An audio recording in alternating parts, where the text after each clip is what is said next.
Estrategia para reducir a prevalencia de erros refrativos no.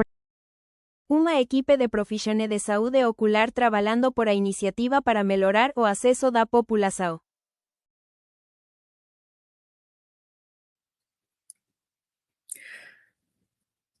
Olá a todos, bem-vindos a mais um podcast. Eu sou a Diana Paz, sou a head da OneSight EssilorLuxottica Brasil, e a gente está aqui hoje na Zona Clínico Podcast, um espaço para tratar dos temas relacionados à saúde visual. Ciente do nosso papel diante dos grandes desafios globais, a EssilorLuxottica lançou em 2021 o Programa Global de Sustentabilidade, o Eyes on the Planet, estruturado em 5 pilares de sustentabilidade, inclusão e impacto social. A OneSight é a iniciativa social que tem como missão levar a correção visual a quem mais precisa. Sempre respeitando a legislação e a cultura de cada local, a OneSight está presente em mais de 144 países, buscando parcerias e articulações locais para gerar a conscientização e facilitar o acesso à correção visual.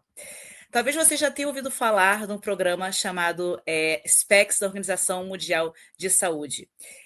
Nesse episódio, nós vamos aprofundar as informações para que todos entendam exatamente do que se trata, como surgiu, quais são seus objetivos e também buscar entender um panorama do acesso à oftalmologia aqui no país. Precisamos destacar que os erros refrativos não corrigidos são, em nível global, a principal causa de deficiência visual em crianças e adultos. E foi por esse motivo que a Organização Mundial de Saúde destacou a necessidade de uma ação conjunta para enfrentar os erros refrativos e lançou o programa chamado SPECS. Hoje nós trazemos 2 convidados muito especiais que lideram diversos processos dessa estratégia e que gentilmente aceitaram participar do nosso podcast. São eles, a doutora Vilma Leles, doutorada em oftalmologia pelo Hospital das Clínicas de São Paulo, ex-presidente das Sociedades Brasileira e Latino-Americana de Glaucoma e ex-presidente do CBO, o Conselho Brasileiro de Oftalmologia. E o doutor João Furtado, consultor da Organização Pan-Americana de Saúde, OPAS. Doutora Vilma, muito bem-vinda. Doutora Vilma é uma referência da oftalmologia. Deixou em 2026, agora no início, a posição de presidente do CBO após uma marcante gestão de 2 anos, 2024 e 2025. Eu tenho a honra e a gratidão de ter acompanhado de perto a sua liderança inspiradora, dedicada a ampliar o acesso ao cuidado da oftalmologia, formar parcerias estratégicas e fortalecer as políticas públicas da saúde visual.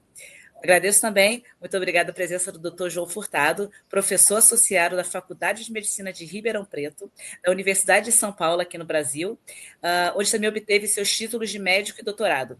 Ele integra o grupo de especialistas em perda de visão e atualmente atua como consultor técnico para a Organização Pan-Americana de Saúde. Doutores, sejam bem-vindos ao Zona Clínico Podcast, é um prazer tê-lo conosco, e agora eu gostaria de ouvi-los, que vocês possam, por favor, se apresentar. Bom, muito obrigada pelo convite.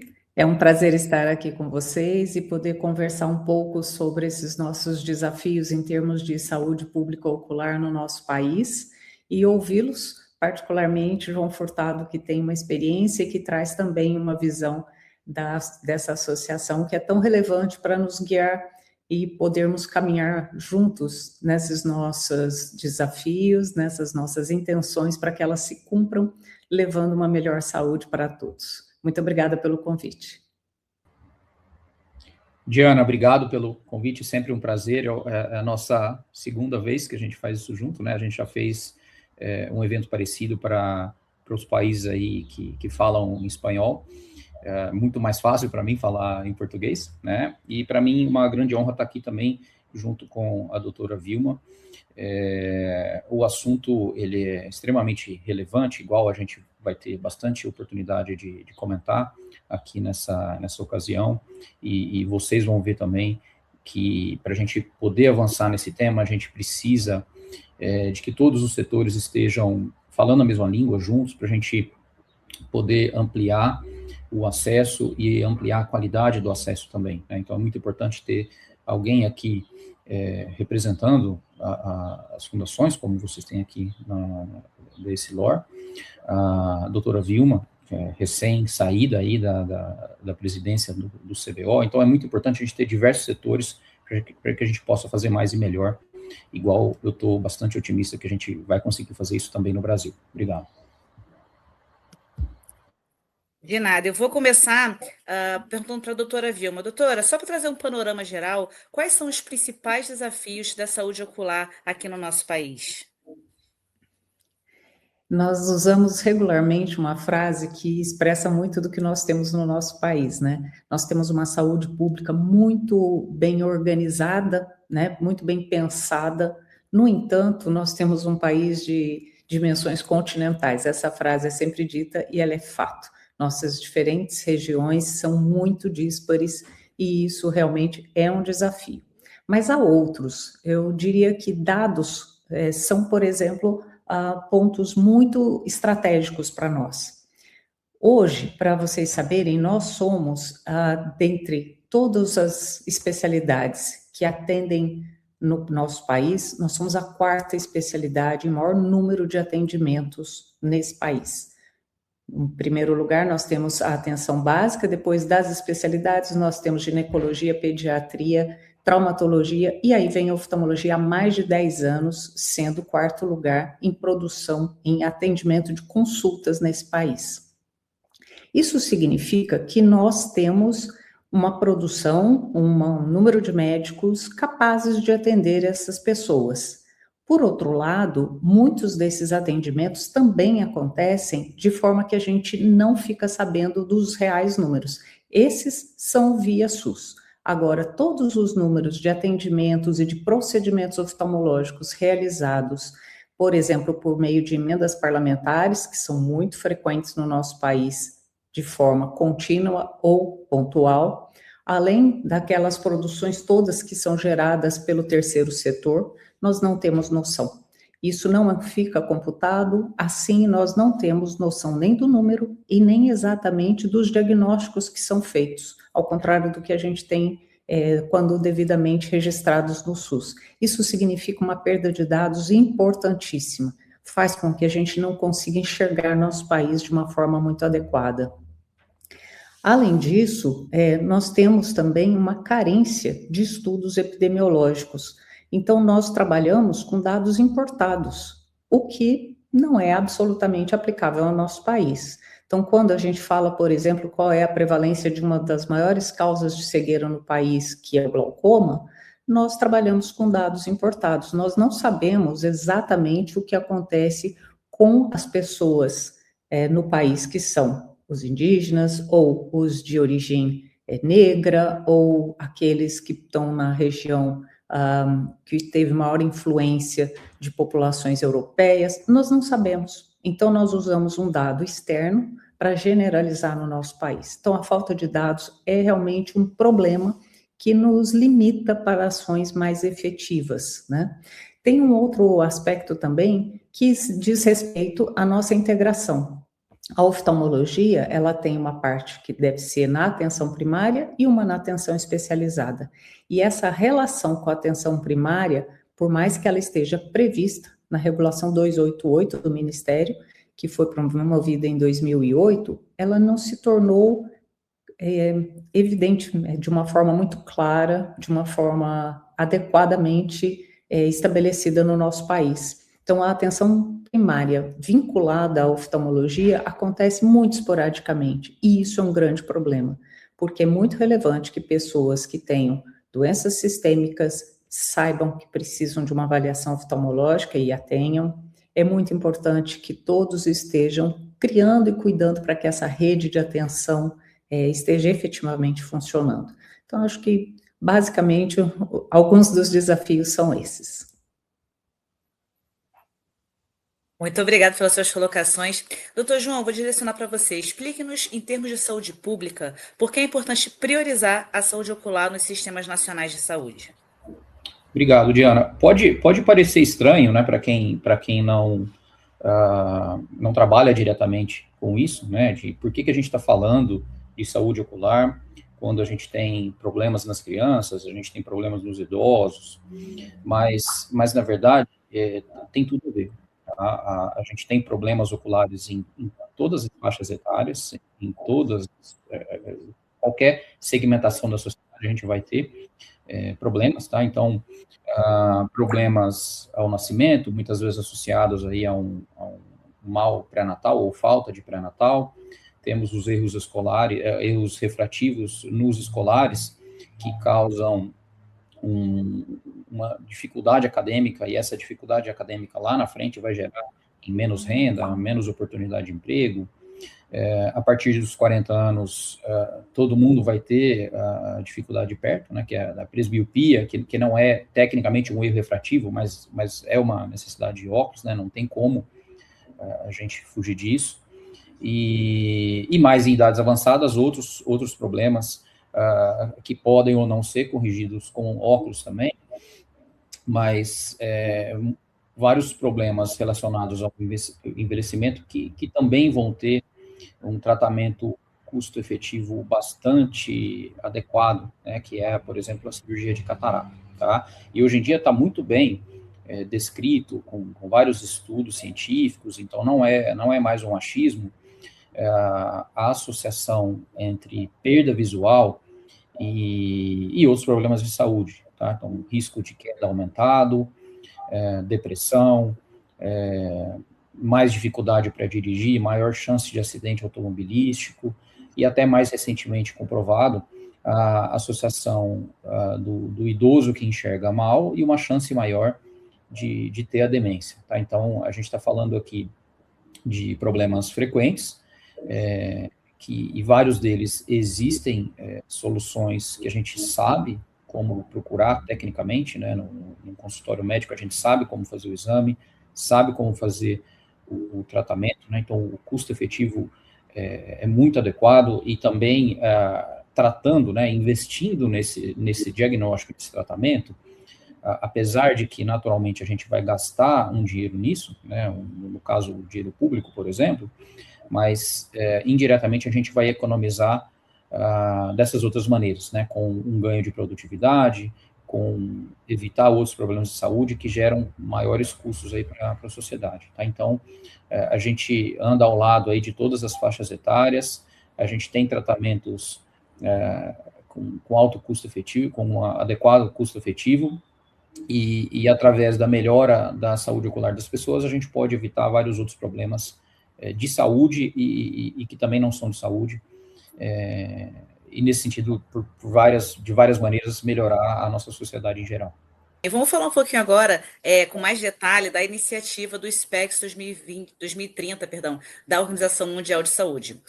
Alguns já ouviram falar, já estão muito animados, mas essa é uma iniciativa que ela visa garantir que as pessoas com erros de refração tenham acesso a um serviço de qualidade e aos óculos, né, que é uma solução mais simples, né, e barata para a maioria dos casos.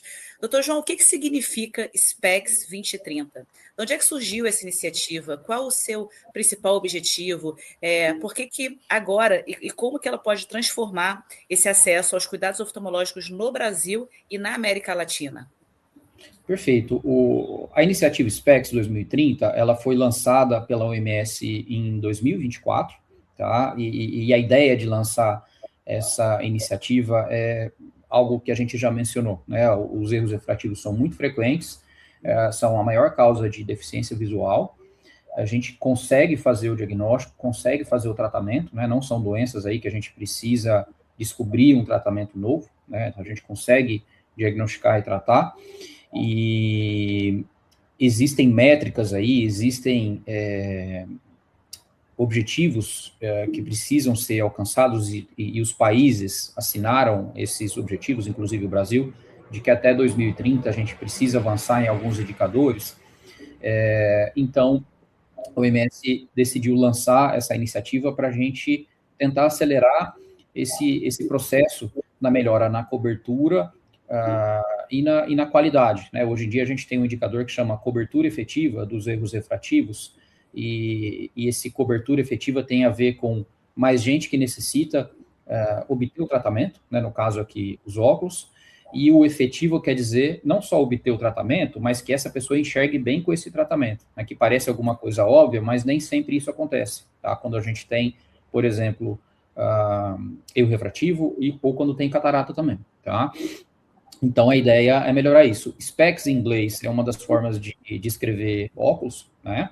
E também é uma sigla em inglês, o S seria serviços, tá? Então, fortalecer a rede de serviços, ampliar o acesso, tá? Idealmente, também a gente vai mencionar aqui, idealmente usando a atenção primária, e igual a doutora Vilma já falou, aqui no Brasil a gente tem a grande vantagem de ter o SUS, né, que tem grandes qualidades, tem as suas dificuldades, mas quando a gente compara o nosso sistema com o sistema de países que não tem algo parecido, a gente tem uma vantagem gigante, a gente tem que usar o SUS para naturalmente ampliar esse acesso. E da sigla seria recursos humanos, né, seriam pessoas, então, formar em termos de qualidade ou quantidade, de acordo com a demanda de cada local, né, qual seria a demanda, e a gente melhorar isso, tá? E seria educação, né, então, medidas de educação para literalmente empoderar as comunidades, né, então não é para que isso não seja algo passivo, para que as pessoas entendam dos seus problemas oculares, para que possam, inclusive, identificar suspeitas de problemas, né? A OMS desenvolveu um aplicativo para você, na sua casa, medir a sua visão, e aí, a partir dessas dificuldades, a pessoa ativamente procurar um serviço de saúde para tratamento, né? O C seria custo, tá? A gente sabe que o custo ao acesso e o custo ao tratamento, muitas vezes, é uma barreira, tá? A pessoa, muitas vezes, ela sabe que precisa, mas ela não consegue esse acesso ao tratamento por questão de custo, tá? E o S seria surveillance, seria um monitoramento contínuo. Obviamente, para a gente saber se a gente está no caminho certo, a gente precisa ter uma linha de base e, de tempos em tempos, monitorar e fazer algum possível ajuste. Tá? Então, tem nessa linha, a ideia da OMS é facilitar essa conversa em cada país que demonstrar interesse, porque apesar de que a gente tem essa grade, cada país vai ter uma dificuldade específica, vai ter uma fortaleza específica e vai ter uma ideia de abordagem específica, né? Então, esse princípio geral, a gente acredita que serve para todo mundo, mas, naturalmente, as soluções encontradas na Bolívia, no Paraguai, na Colômbia, elas vão ser diferentes das soluções do Brasil, porque são características populacionais, geográficas e de sistema de saúde diferentes. Então, isso daqui vai servir como um facilitador para que, localmente, as pessoas e as organizações que trabalham na área definam o que precisa ser feito. E uma coisa que é importante é a ideia de que nada vai avançar muito de maneira desorganizada ou de uma maneira que a gente não tenha diferentes setores trabalhando em conjunto, tá? Não é que a gente não está avançando no tema, né? Mas globalmente, o que a gente vê? A gente vê que a porcentagem de pessoas que precisam de óculos e conseguem esses óculos, esse percentual ele vai aumentando ao longo do tempo, tá? Então, assim, a gente está melhorando, isso é fato, tá?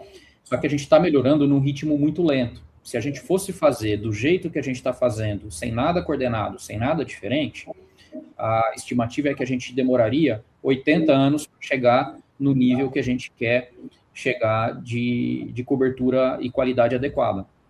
Então, 80 anos não é uma linha de tempo adequada para nós. Então, a gente tem que fazer mais e melhor, e só juntando forças é que a gente vai conseguir fazer isso. Concordo, integrando, né, com muitas parcerias. E aí, doutora Vilma, a acessibilidade, ela é um componente essencial dessa estratégia do SPECS, né, 2030, e a UPAS desempenha esse papel fundamental nessa implementação das iniciativas regionais. A senhora poderia nos destacar quais foram as medidas tomadas nos últimos anos para tornar os serviços de correção o acesso à população mais acessível? Então, nós temos uma iniciativa da OPAS no país que tem feito um trabalho muito interessante, uma parceria muito importante com o CONAS, que são as secretarias de Estado no nosso país, e isso tem trazido uma aproximação da população até a atenção visual muito melhor e qualificada. Quando a gente imagina uma pessoa no nosso país que faça um teste, como o João Furtado comentou, que olha por um aplicativo, teste sua visão e não enxergue bem, como ela chega no oftalmologista? Nesse momento é que entram todas essas estratégias que a gente precisa para gerar acesso. Um acesso à população mais acessível? Então, nós temos uma iniciativa da OPAS no país que tem feito um trabalho muito interessante, uma parceria muito importante com o CONAS, que são as secretarias de Estado no nosso país, e isso tem trazido uma aproximação da população até a atenção visual muito melhor e qualificada.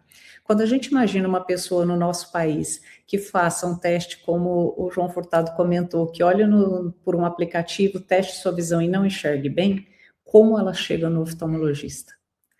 Nesse momento é que entram todas essas estratégias que a gente precisa para gerar acesso. Uma parte é essa iniciativa da pessoa, a outra parte é que haja realmente uma porta aberta para que ela chegue. Para além disso, existem outras circunstâncias onde as pessoas não percebem que não estão enxergando bem e que elas precisam ser examinadas, tratadas e também vão merecer óculos para poder melhorar a sua visão. E nesse caso, essa estruturação e esse trabalho conjunto com a atenção primária, ele é estratégico. E isso a gente viu de uma forma muito... Eu vou dar um exemplo. Numa das atividades de planificação que o CONAS fez numa cidade em Minas Gerais, em Uberlândia, nós tivemos um resultado extremamente rico.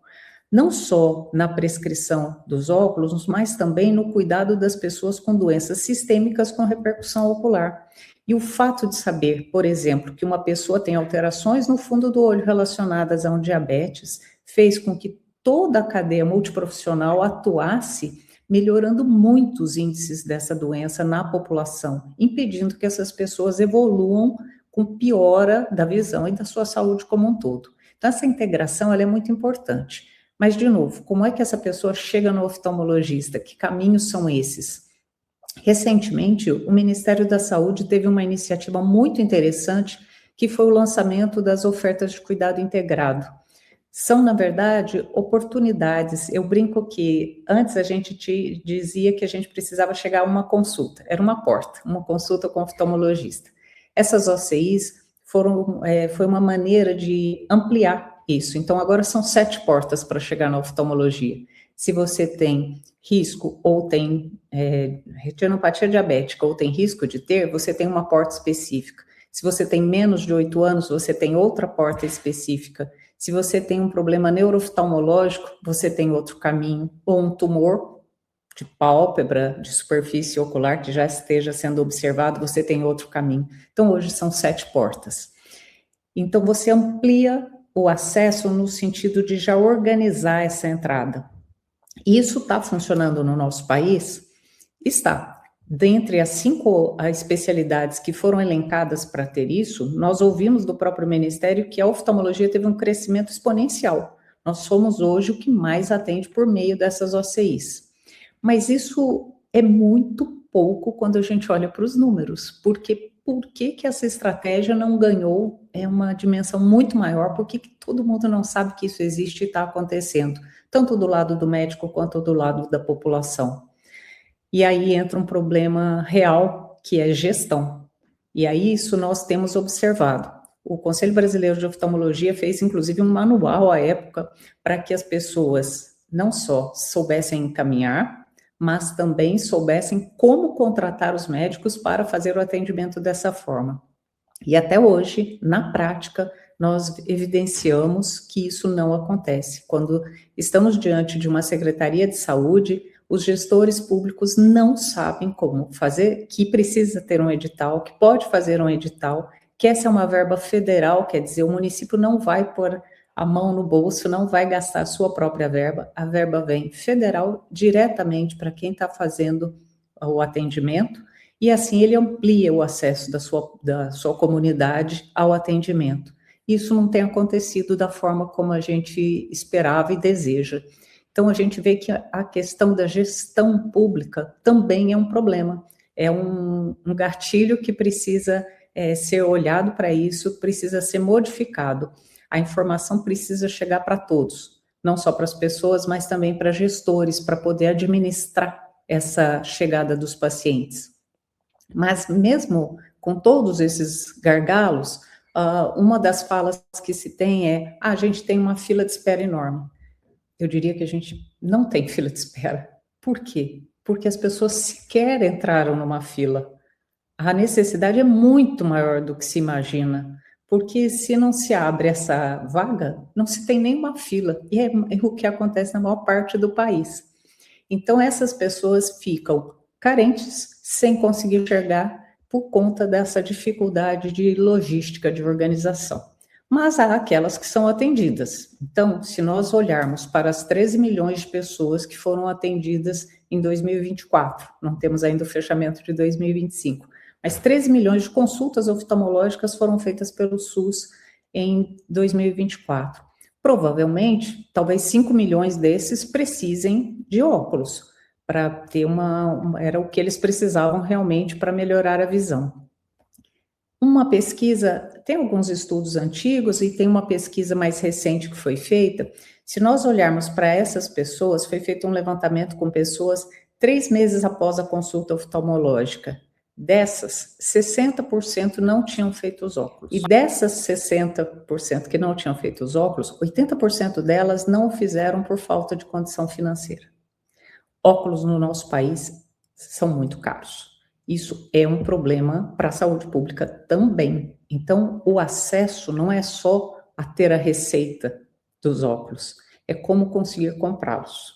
E aí, para o nosso país, que busca ter uma saúde pública tão relevante, levando realmente saúde à população, entregar esse insumo é muito importante. E eu entendo que, assim como a farmácia popular, que contribui para que as pessoas tenham acesso à medicação, uma ótica popular também seria muito útil para que as pessoas também tivessem, ou gratuitamente, ou a preços baixos, o acesso aos óculos. Então, passa por atender as pessoas e passa por ter acesso propriamente aos óculos após ter sua receita. Eu acho que esses são, assim, pontos cruciais para a acessibilidade melhor. Perfeito, doutora. Existem alguns exemplos já no Brasil, inclusive, dessa oferta, né, dos óculos através de hospitais que funcionam muito bem. E quando a gente fala, a gente está conversando aqui sobre saúde ocular, mas o que a gente está falando, na verdade, de desenvolvimento de pessoas, né? As pessoas estudam melhor, as pessoas podem se desenvolver. E aí, doutora Viva, eu gostaria que você comentasse um pouco de que forma essa iniciativa da Organização Mundial de Saúde, né, o SPECS, ela está alinhada com os Objetivos de Desenvolvimento Sustentável, as ODS, né? Especificamente relacionados à saúde visual. Como que você entende que o acesso à saúde visual, ela reduz as desigualdades? Esse é um tema bem amplo, né? Mas, basicamente, a gente pode pensar em algumas etapas, digamos. Primeiro, a gente tem a organização dos serviços, né? Onde entra exatamente a questão das linhas de cuidado. A gente precisa ter isso melhor organizado, fazendo com que haja linha de cuidado para atendimento de pessoas com diabetes, com catarata, para crianças, para gestantes. Então, isso precisa estar organizado dessa forma. Também tem a questão da força de trabalho, né? As nossas competências. A gente tem uma distribuição regional no país muito desigual, né? Então, se a gente olhar, esses cálculos já foram feitos, 80% da população brasileira vive numa cidade onde tem oftalmologista. Mas os outros 20% que não estão, em algumas regiões, como no Sudeste, estão muito próximas dessa cidade. E moram em municípios muito pequenos. Mas, se a gente for olhar para a região norte, esse cenário muda radicalmente. Aí a gente tem cidades com mais de 100 mil habitantes sem um oftalmologista. E por que a gente tem esse cenário? Porque são, muitas vezes, locais de difícil fixação para trabalho. E aí a gente tem que começar a pensar numa equipe multiprofissional que dê conta de algumas questões. Então, numa situação de urgência e emergência, como é que há essa integração de diferentes profissionais? Um médico que está lá na ponta atendendo um caso de urgência, que consiga se comunicar e ter informações adequadas do atendimento oftalmológico que essa pessoa precisaria fazer. Daí, todo esse esforço que nós temos hoje em termos de teleoftalmologia, de teleorientação, tudo isso começa a entrar num momento muito propício para que ele seja alavancado e consiga realmente levar uma comunicação melhor entre os médicos oftalmologistas e o que está do outro lado, sejam profissionais médicos ou não, agentes de saúde. Entra aí a questão da qualificação dessas pessoas, do treinamento. Então, do lado de cá, pode haver um médico oftalmologista, do lado de lá vai ter que ter um profissional que não só nos compreenda, mas também passe uma orientação adequada aos pacientes. Então, essa é uma questão que precisa ser desenvolvida de forma adequada para que a gente consiga gerar acesso, né, gerar atenção às pessoas que estão mais distantes. Nós sabemos que alguns insumos são muito próximos das pessoas, né, como, por exemplo, cirurgias de catarata são feitas no país num volume enorme, seja pelo SUS, seja por outras iniciativas. E os insumos relacionados não são difíceis, não se discute isso. Por que se discute isso em relação a óculos? Então, creio que a gente precisa de uma atenção nesse ponto específico para que a gente consiga gerar realmente esses resultados. Aí, Diana, se você me permite só complementar o que a doutora Vilma falou, aquelas campanhas, os mutirões para áreas afastadas ou para populações que não têm acesso, para quem está recebendo ação, é ótimo e é melhor do que tinha antes, que era nada, né? Mas essas ações, elas não resolvem totalmente o problema, pelo fato de que o óculos, ele não é um tratamento definitivo, no sentido de que ele não vai durar a vida inteira, né? Então, o meu óculos, ele dura 1 ano, 2 anos. Às vezes, a gente está ali com crianças que naturalmente vão subir em árvore, vão jogar bola, e aquele óculos ele vai quebrar bem mais rápido, né? Então, se a gente fizer uma campanha aqui, 1 vez por ano, a gente vai nessa área que seja isolada geograficamente, ou que seja perto de onde a gente mora, mas é uma população que não tem acesso, e 1 vez por ano fornecer óculos para essas pessoas, a gente pode ter a ideia de que a gente está solucionando o problema, mas muitas vezes não, né? Então, isso pode até ser feito, né, na tentativa de melhorar em relação ao que mas o objetivo final seria ter um serviço perene, onde a pessoa ela poderia procurar o acesso quando tivesse qualquer demanda, né? Seja algo mais urgente, algum trauma ocular, alguma dor no olho, alguma coisa assim, ou puramente porque o óculos quebrou antes do esperado, né? Então, esse seria o ideal, e aí é por isso que o SUS integrar as ações de oftalmologia com a atenção primária seria algo muito mais definitivo do que ações isoladas. Buscar algo sistêmico, né, doutor? Isso até leva a outra pergunta que a gente estaria fazendo, que quais seriam os maiores desafios da implementação do SPECS no Brasil e na América Latina? Olha, sobre o Brasil, muita coisa a doutora Vilma já falou, né, que é a fragmentação, as diferenças regionais, e aí uma coisa que eu sempre gosto de falar, né, que existem diferenças regionais e elas influenciam, claro, no acesso, mas dentro de cada cidade, a gente vai ter situações naturalmente totalmente desiguais, né? Pegando São Paulo como exemplo, né? A gente tem uma atenção de excelência determinada, dependendo do bairro, ou dependendo da classe social, ou de quanto que a pessoa pode pagar por esse acesso, e a gente tem também, na mesma cidade, pessoas que nunca tiveram acesso por diversas situações de vulnerabilidade, normalmente relacionado à renda, né? Agora, no Brasil, muito a doutora Vilma já falou, né? A fragmentação, essa desigualdade da distribuição e disponibilidade dos profissionais, em alguns lugares fila, baixa integração, né, com a rede de atenção primária, que eu acho que é uma coisa que a gente tem um potencial grande aí para melhorar.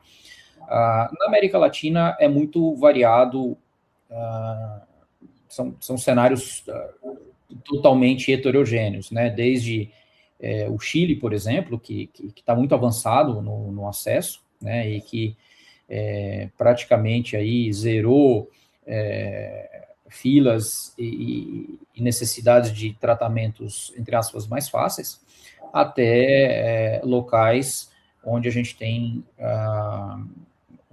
uma alta porcentagem de pessoas que não têm acesso a coisas básicas, não só da parte de saúde ocular, mas até de cuidados neonatais, etc. Então, isso é muito variado, mas alguns países estão tentando priorizar carências de recursos humanos, outros baixar os custos, e outros não têm literalmente nada e estão começando do zero, né? Mas aí é muito variado o cenário. Perfeito. Doutora Vilma, uma pergunta para você em relação à questão da educação e essa conscientização da importância da saúde visual. Quais são, né, os principais desafios para essa integração da saúde visual nas agendas nacional de saúde pública e nesses esforços para que se desenvolvam campanhas que promovam e eduquem a comunidade sobre a saúde visual, né? Como é que está sendo abordada essa relação entre saúde visual e outras áreas, como, por exemplo, prevenção de doenças crônicas, atenção à saúde primária, o que avançou diante disso, de colocar essa entrada, né, esse exame, esse acesso à saúde visual integrado como parte de um todo? A gente está sempre caminhando, mas nos passos muito lentos pelo que a gente deseja, né? Mas algumas coisas vêm acontecendo ao longo do tempo por diferentes iniciativas. Então, a gente sabe que a gente precisa melhorar a educação de uma maneira geral, porque isso faz não só com que as pessoas consigam ajudar a quem precisa, mas as pessoas, de uma forma geral, saberem dos seus direitos, buscarem melhorias para a sua própria vida, enfim. Então, nesse sentido, nós podemos olhar nosso país e nós observamos que realmente existe uma carência de informação muito grande, mas existem muitas iniciativas que favorecem que as pessoas sejam envolvidas em alguns programas. Então, a gente tem, por exemplo, a previsão de que a gente tenha a saúde ocular na escola, e isso não acontece de forma efetiva. Em ações pontuais, em diferentes cidades, em diferentes estados, a gente vê que quando existe algum padrão de iniciativa, seja privada ou seja pública, isso transforma a cidade, porque à medida em que você leva essa informação para dentro da escola, você faz uma triagem visual dos escolares, garante o acesso aos óculos que forem necessários. Naquele momento, você tem professores se inteirando sobre o assunto, famílias se inteirando sobre o assunto, e isso faz com que o conhecimento tende a ser perene, né? De vez em quando a gente precisa realimentá-lo, chamar a atenção, mas esse conhecimento chega. Crianças precisam ser examinadas, crianças a partir até os 6 anos de idade tem uma série de eventos que precisam, mas a partir daí, principalmente nessa idade escolar, quando a gente está fechando a formação da visão, a gente precisa de um exame dessas crianças. Então, quando você consegue levar essa informação, e se você consegue fazer isso de forma repetida, você vai transformando essa realidade. Isso não é simples, mas nós tivemos recentemente um trabalho com o Ministério da Saúde também, no Departamento de Atenção Especializada, onde eles nos pediram para trabalharmos juntos na triagem ocular neonatal. Veja que aí promove-se uma integração da oftalmologia com a pediatria e com a atenção primária. E agora, nessa revisão que foi feita, todas as etapas de avaliação da criança ficaram muito claras e estão indo para a caderneta de vacinação. Então, se quem está lá na ponta examinando essa criança observar um estrabismo, ele vai ter que fazer um xizinho ali e sabe que tem que encaminhar. Então, é uma forma da gente caminhar. Conhecimento, ele é fundamental. A gente pode extrapolar isso para as outras etapas, né? Para os diabéticos, para as pessoas com outras doenças sistêmicas, com problemas reumatológicos que fazem uso de imunoterápicos, enfim. Existem muitas pessoas que precisam ter acesso por questões outras, para além de uso de óculos. E essa integração ela é importante. O Ministério está com uma outra iniciativa, nós estamos terminando um outro documento com eles, também falando sobre essa orientação de avaliação. São capítulos, na verdade, né, que a gente vai tendo. Então, aqui tem uma iniciativa do Ministério, aqui tem as nossas iniciativas onde a gente faz divulgação em mídia social, programas onde a gente faz integração com outras especialidades. Recentemente, nos nossos programas de 24 horas pelo diabetes, 24 horas pelo glaucoma, duas doenças crônicas muito relevantes, nós trazemos profissionais das outras especialidades, presidentes de outras áreas, para interagindo, chamar atenção para a importância da oftalmologia. Então, a educação, nesse sentido, é absolutamente relevante, não só para a população, mas para todos os nossos colegas, quer dizer, são muitos atores nessa história para que a gente tenha uma formação melhor e essa informação gere um atendimento visual melhor para a nossa população. É interessante isso. Doutor João, o senhor tem algum exemplo de campanhas de comunicação na América Latina que surtiram efeito, só para trazer para a gente aqui uma visão do SPECS também na América Latina? Diana, em relação a colocar setores diferentes numa mesa e numa ação junta, por exemplo, como o SPECS, eu acho que o Paraguai é um bom exemplo, tá? Eles já... Antes mesmo do SPECS, eles já têm uma estrutura que chama CONAVIP, que é uma reunião de todo mundo que trabalha com essa ideia da saúde ocular, que tem sempre o representante do Ministério da Saúde, tem o representante da Sociedade Paraguaia de Oftalmologia, tem ONGs internacionais que trabalham, representantes de ONGs internacionais que trabalham no Paraguai, representantes de ONGs nacionais, representantes do setor da produção de óculos, né? Então eles já vêm de tempos em tempos se reunindo, pensando em ideias, e aí adaptar o SPECS lá no Paraguai foi muito mais fácil, porque eles já se reuniam, então assim, eles estão mais avançados nesse sentido, né? A comunicação entre ministério e a outra ponta é muito mais fácil, tá? Então, nessa parte de SPECS na América Latina, eu acho que o Paraguai, eles têm naturalmente várias dificuldades, áreas isoladas, comunidades isoladas, o sistema público dele não é tão desenvolvido quanto o nosso, mas eles estão se comunicando mais e se reunindo mais, e nesse sentido, num estágio até mais avançado do que outros países da região.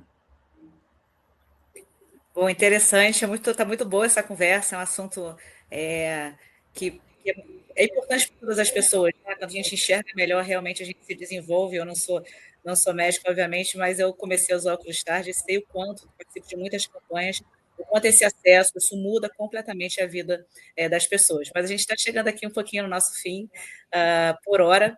Queria pedir só uma palavra final, né? Alguma coisa que, se tem algum complemento, né, que vocês gostariam de colocar, né? Espero que esse seja o primeiro momento que a gente está fazendo essa provocação, eu diria, né, de estar integrando aí com a campanha nacional, com a Organização Mundial de Saúde. Mas, doutora Vilma, doutor João, como é que vocês veem esse tipo de iniciativa, né, a importância das alianças e alguma mensagem final, tá, que a gente possa ter como próximos passos, né? Sempre deixando aqui a OneSight também.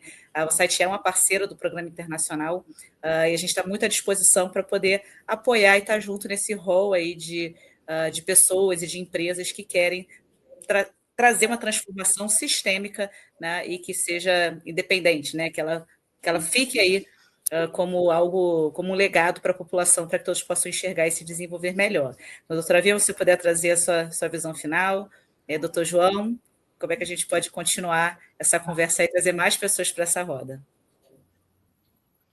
Bom, realmente é uma roda. A gente tem aí múltiplas pessoas que precisam trabalhar ao redor de uma iniciativa que é fazer com que as pessoas tenham melhor visão, né? E nesse sentido, a gente precisa realmente dessa união e dessa conversa. Passa por, quando a gente fala da parte médica, a gente não está falando só de médico oftalmologista, a gente tem que abrir esse leque, tem mais especialistas envolvidos, tem mais gente nisso.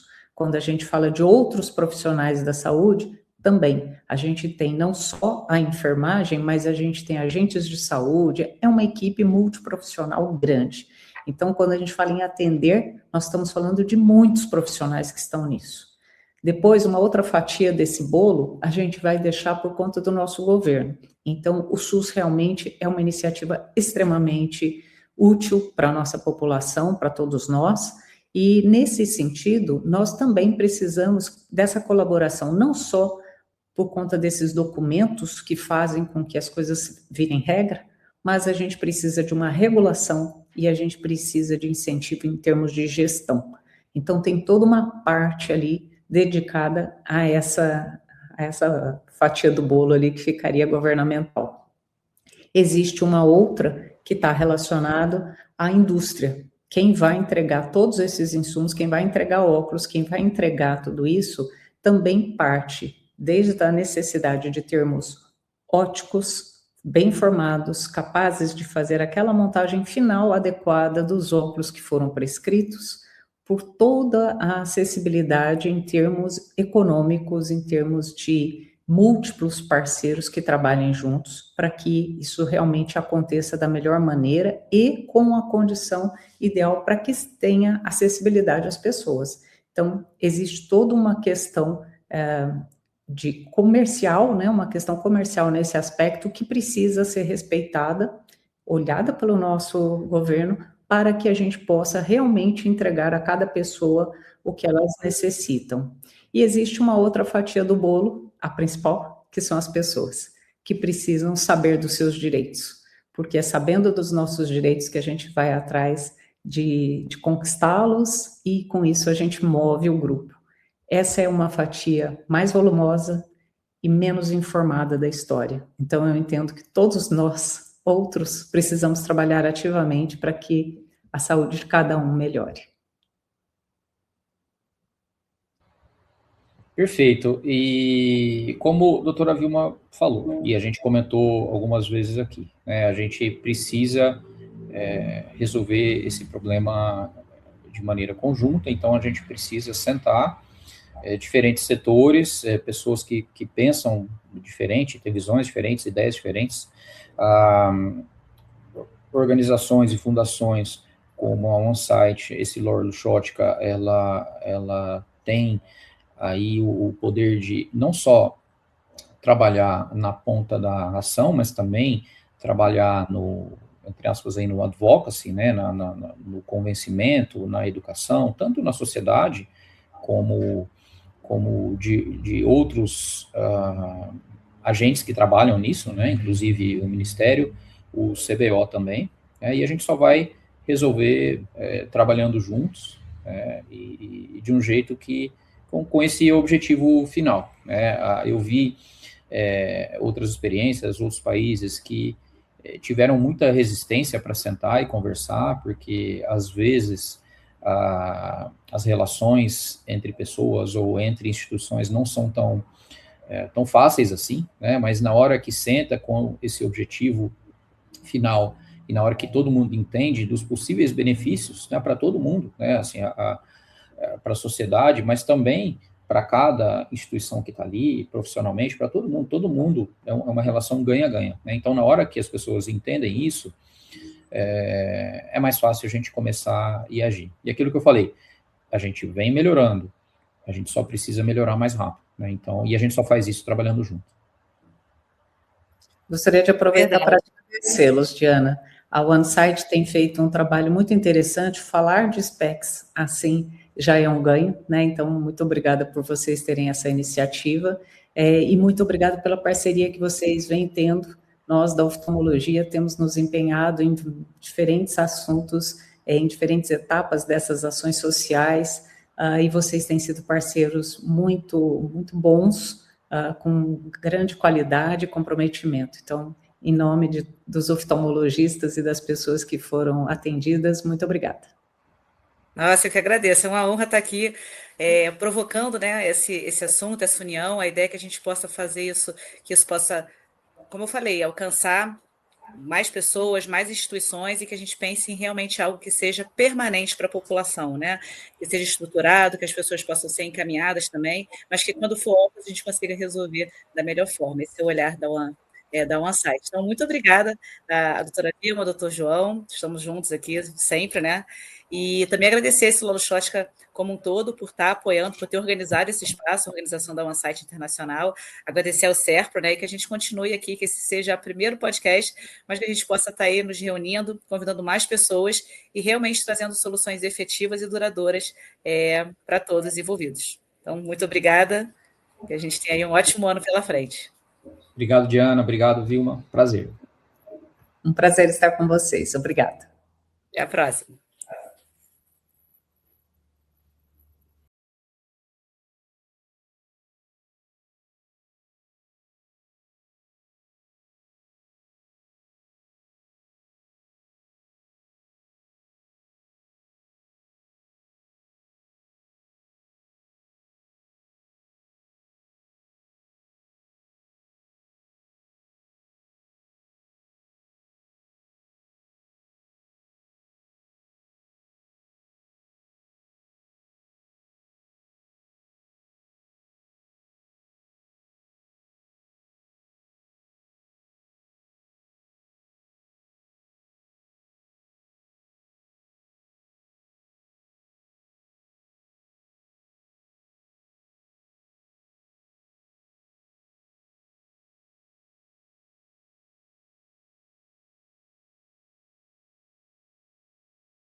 Hoy dimos un paso más consciente y más humano.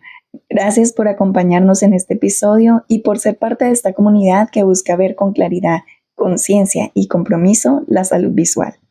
No olvides compartir este episodio con quienes podrían beneficiarse de él. Hay mucho más que ver, más historias, más voces y más datos. Síguenos, escúchanos en tu plataforma favorita y mantente conectado con Zona Clínica, tu podcast.